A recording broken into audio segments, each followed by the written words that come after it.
Hello, in today's video I want to show you how to practice cubic right angle weave. I recommend to do a right angle weave technique first and practice right angle weave before you go into this next version of right angle weave.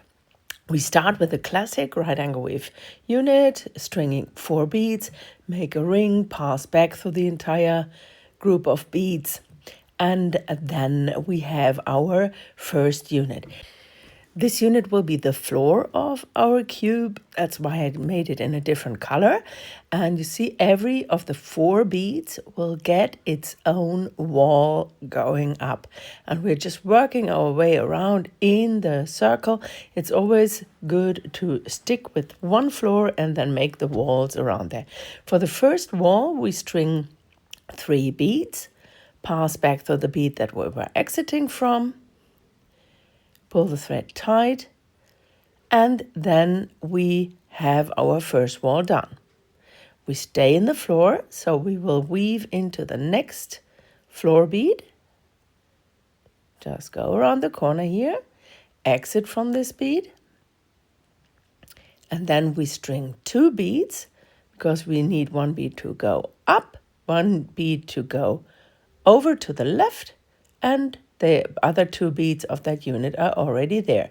So we string 2 beads, then we go down through the bead of the previous unit, to the side bead here of the previous unit, and then we pass back through the floor bead that we started from, and that is your second wall.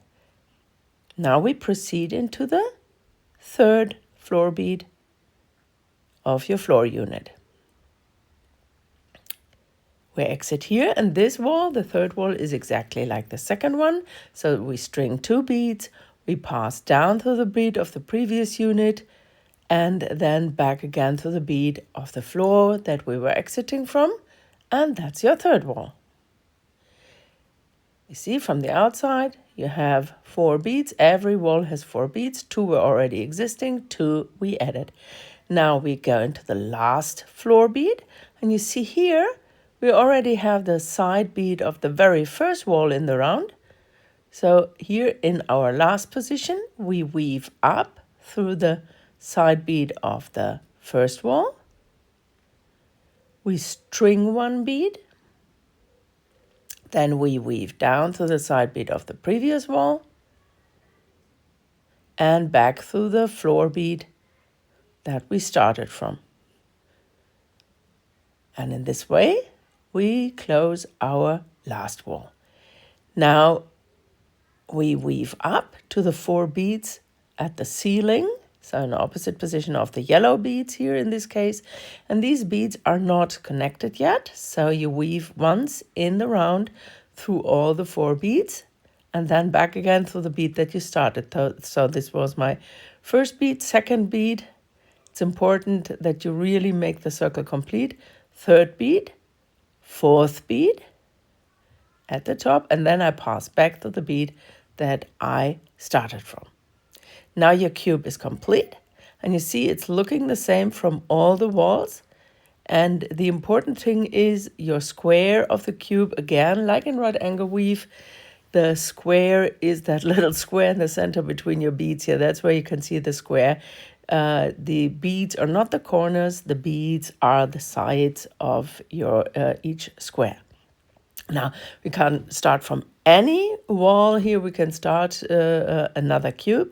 So we just pick the rooftop here. So the 4 beads that are just reinforced. We make the next unit. So we string 3 beads for the first wall. And now I show you how to do this a little bit faster. So I'm going into the next floor bead. I string 2 beads, pass through the side bead of the previous wall. The floor bead, you see it just goes in 1 stitch. We can go through both beads in a time, pull it tight, go into the next floor bead, string 2 beads, pass through the side bead of the previous wall and the floor bead that we were exiting from, pull it tight. Now we go into the last floor bead, step up through the side bead of the first wall. This is 1 stitch, you see. Then we pull it tight. This brings up the walls, now the last wall. We string one bead. We go down to the side bead of the previous wall, through the floor bead, and then right away up to the side bead of the very first wall. This brings you right up into your into the top row, and here you weave in the circle through all the 4 beads, and then back again to the bead that you started from. In this way, you can proceed with right angle weave in any direction. So you could make a zigzag line by just going sideways from the last cube and then go straight again. Whatever you like, all kinds of constructions. You can add a cube in any direction. I'm just showing you quickly another cube just to practice it in front of your eyes a little bit. See the third wall, side bead of the previous unit, the floor bead. Then you go into the last floor bead, step up to the side bead of the first wall, add 1 bead, and close the round here, the last unit, step up. You see, I'm just forwarding as the beads are offering. When they are more going around the corner, then I will not try to force my needle through 2 or 3 beads at a time. When they're lining up, when the units beads are openly there lining up, then I just take 2 or 3 beads at a time, as ever it's offering. Now I want to show you how to zip 2 craw ends together. This is important when you make a row, make maybe bangle, or you want to make a rope that you can connect your ends. Now I'm exiting from my active side. This is here the right hand piece. I'm exiting from 1 bead here, and I'm holding the other end of the tube in the opposite position. And you see I have these partners.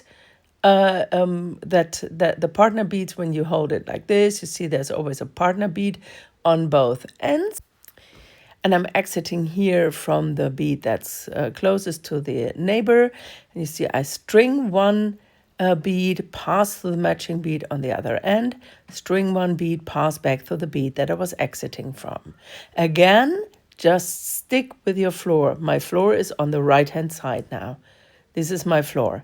And the beads of the other strip are the sealing beads of that piece. I just reinforce this first unit so that the beads don't lose their tension here. Then it's easier for you to see. I go into the next floor bead. I string 1 bead. I pass through the sealing bead. When you fold it up, it's easier to see. I pass through the sealing bead of the other strip. Then I pass through this, you see the corresponding beads here, then I pass through the side bead of the previous wall, and I pass through the floor bead that I was exiting from. I go to my next wall, the third wall. Again, I forward into the next floor bead. I always stay on the right side, that's my floor. I string 1 bead. I pass through the corresponding sealing bead here on the other strip end. Pass through the side bead of the previous wall and the floor bead that I was exiting from. And now in the last position, all the beads are already there. So I pass through into the last floor bead, to the side bead of the very first wall in the round. Then I pass through the sealing bead on the other side, pass through the side bead of the previous wall, and pass back through my floor bead. And here your units are zipped completely, and then you can weave in the thread. The thread ends.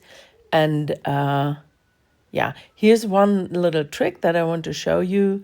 I demonstrated that in an extra video, but when I want to secure the thread, when you have such a long rope and you secure the thread and then just cut it off, then after a while, these tiny bitsy thread ends, they start sticking out there, because you always just take a right turn to right turn or left turn. So there's always just the length of one bead, and where the thread is drowned in, and that is never a very stable thing.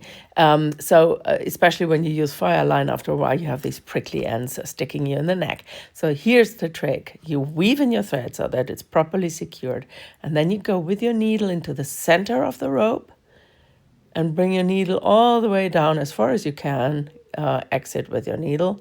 So I'm exiting again here at the outline. Then you pull it tight so that the thread is under tension. Then you can cut off the thread, pull the rope, and then the thread snaps back into the center, and it's absolutely never sticking out again. So here's the craw technique. I hope you like this video, and see you next time. Bye-bye.